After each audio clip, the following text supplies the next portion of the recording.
Welcome to Time Out for Marriage. We all have quirks. Webster's dictionary defines them as peculiarities of action, behavior, personality, or mannerisms.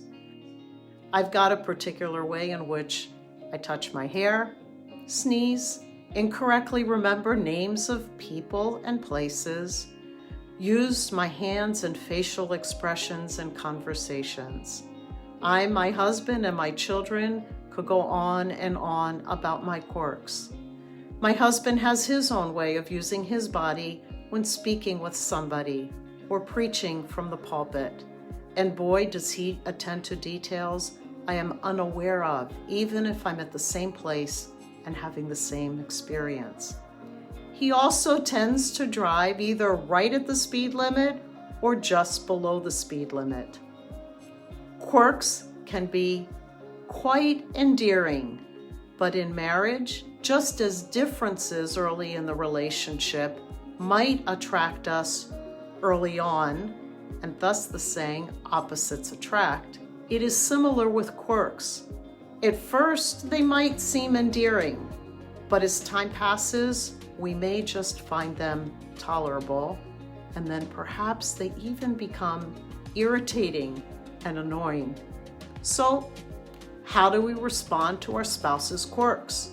First, we need to recognize that we too have our own quirks and be aware of them and name them, sometimes not only to ourselves, but to our family members. Secondly, it is never appropriate to be on a mission to get our spouse to change or get rid of the quirks he or she has, those quirks that irritate us. We must remember that we have to own our own irritation. Language or thoughts like, he makes me so irritated every time we're in the car together and he's driving, is just not correct. My husband cannot make me feel anything. If I find his driving irritated, I'm responsible for my irritation. I need to change inwardly so that I do not become irritated by his quirks. Finally, playfulness and humor are important in navigating the pesky quirks. That is, to be able to laugh both at ourselves and with, not at one another about our quirks. Recently, when we were traveling in a rental car approaching London, the speed limit gradually decreased in increments as we approached the suburbs. We noticed that unlike in America, where everybody's changing lanes and rushing and in a hurry and would be driving faster, nobody was speeding.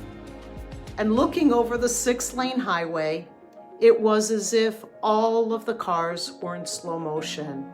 I looked at my husband and we both broke into spontaneous laughter as we exchanged some playful words about his driving, thinking, this is the place you need to be driving. I think that from now on, whenever I'm feeling irritation within me, when he's driving what I think is a little bit too slow, I'm going to think back to that day on the road to London, and the irritation will dissipate.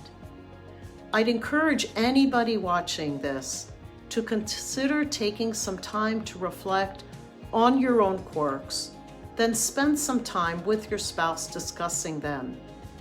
And then give your spouse a chance to tell you about some of the quirks that you have that you may not even be aware of. And finally, be aware of the quirks that your spouse has that you find endearing and those that evoke irritation. And through your own inner work, perhaps combined with humor, allow Christ to transform your irritation into endearment for your spouse's unique way of being. Until next time.